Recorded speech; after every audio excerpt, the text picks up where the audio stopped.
योग अभ्यास रोगों के निवारण और उपचार में बहुत प्रभावी है, जैसा कि कई अनुसंधानों द्वारा प्रमाणित किया गया है। योग अभ्यास से पहले चिकित्सक से निश्चित रूप से परामर्श करें और योग्य योग शिक्षक की देखरेख में ही अभ्यास करें। योग अभ्यास के साथ साथ संतुलित जीवन और सात्विक आहार भी रोगों के निवारण और उपचार में सहायक होते हैं। कटिस्यानुशूल दर्द से निवारण और उपचार के लिए योग आसन, सर्वांगासन, भुजंगासन, चक्रासन, हस्तपादांगुष्ठासन और मकरासन। सर्वांगासन, हाथों और पैरों को सीधा रखते हुए जमीन पर लेट जाएं। दोनों हाथों को पैरों के दोनों ओर ऐसे रख दें कि दोनों हथेलियां जमीन को पूरी तरह छुएं। बिना घुटने मोड़े पैरों को ऊपर उठाकर सिर से परे ले जाएं और पंजों को जमीन पर टिका दें। एक आरामदायक अवधि के लिए सामान्य रूप से श्वास लेते हुए इस स्थिति को बनाए रखें। सर्वांगासन मोटापे के उपचार में सहायक। गर्दन, पैरों, घुटनों, कंधों और कमर को मजबूती प्रदान करता है, रक्त परिसंचरण सुधरता है और त्वचा संबंधी रोगों के उपचार में उपयोगी, पसीने की दुर्गंध को दूर करता है, अम्लपित्त, पाचन, मधुमेह, अनिद्रा, बवासीर, कशेरुका संधि शोथ, गलसुओं की सूजन और दृष्टि संबंधी समस्याओं के निवारण और उपचार में सहायक। सावधानियां। हृदय और उच्च रक्तचाप की समस्याओं से पीड़ित लोगों को नहीं करना चाहिए।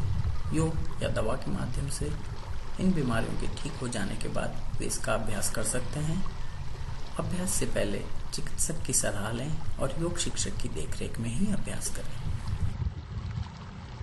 भुजंगासन, पैरों को सीधे और तलवों को ऊपर की ओर रखते हुए पेट के बल पर लेट जाएं। दोनों हाथों को वक्षस्थल के दोनों ओर टिका दें। नाभि से ऊपर के शरीर को ऊपर उठाकर हाथों पर संतुलित करें और सिर पैरों की ओर ले जाएं। भुजंगासन वसा कम करने में उपयोगी।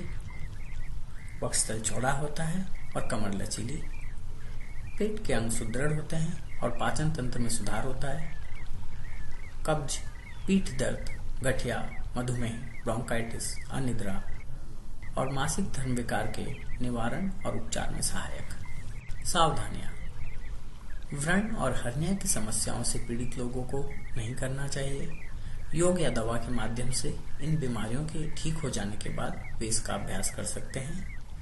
अभ्यास से पहले चिकित्सक की सलाह लें और योग शिक्षक की देखरेख में ही अभ्यास करें। चक्रासन, पैरों के बीच में कंधों की चौड़ाई जितनी दूरी रखते हुए पीठ के बल पर सीधा लेट जाएं। पैरों को घुटनों से मोड़कर एड़ियां कूल्हों से लगाकर रख लें। सिर के दोनों ओर हथेलियों को ऐसे रखें कि उंगलियां शरीर की तरफ हो। हाथों और पैरों के बल पर शरीर को पूरा ऊपर उठाएं। कोहनियां सीधी रखें और सिर पैरों की तरफ कर लें। एक आरामदायक अवधि के लिए सामान्य रूप से श्वास लेते हुए इस स्थिति को बनाए रखें। चक्रासन आयु वृद्धि के प्रभाव को रोकता है, वसा कम होती है, कमर पतली करने में और कंधे चौड़े करने में उपयोगी, पाचन तंत्र में सुधार होता है, व्यसन, दमा और पीठ दर्द के उपचार में उपयोगी। सावधानियां। व्रण, हृदय और उच्च रक्तचाप की समस्याओं से पीड़ित लोगों को नहीं करना चाहिए। योग या दवा के माध्यम से इन बीमारियों के ठीक हो जाने के बाद वे इसका अभ्यास कर सकते हैं। अभ्यास से पहले चिकित्सक की सलाह लें और योग शिक्षक की देखरेख में ही अभ्यास करें।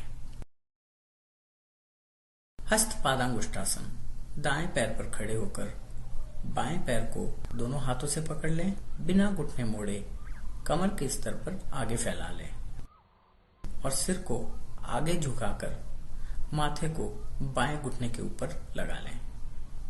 एक आरामदायक अवधि के लिए सामान्य रूप से श्वास लेते हुए इस स्थिति को बनाए रखें।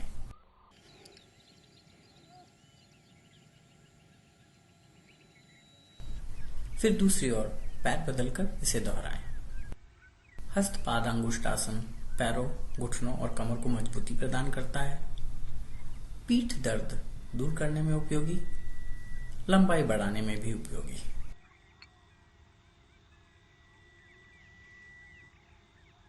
मकर आसन जमीन पर पेट के बल लेटकर दोनों पैरों को तलवे ऊपर की ओर रखते हुए जोड़कर रखें। हाथों को सिर की ओर फैला दें। हाथों को सीधा रखते हुए बाईं हथेली जमीन पर रखें और दाईं हथेली को बाएं के ऊपर रख दें। एक आरामदायक अवधि के लिए सामान्य रूप से श्वास लेते हुए इस स्थिति को बनाए रखें और फिर दूसरी ओर हाथ बदलकर इसे दोहराएं। मकर आसन चिंता और तनाव कम करने में सहायक होता है, श्वास की प्रक्रिया और दिल की धड़कन को धीमा करता है, शरीर को विश्राम देने में और थकान दूर करने में भी सहायक।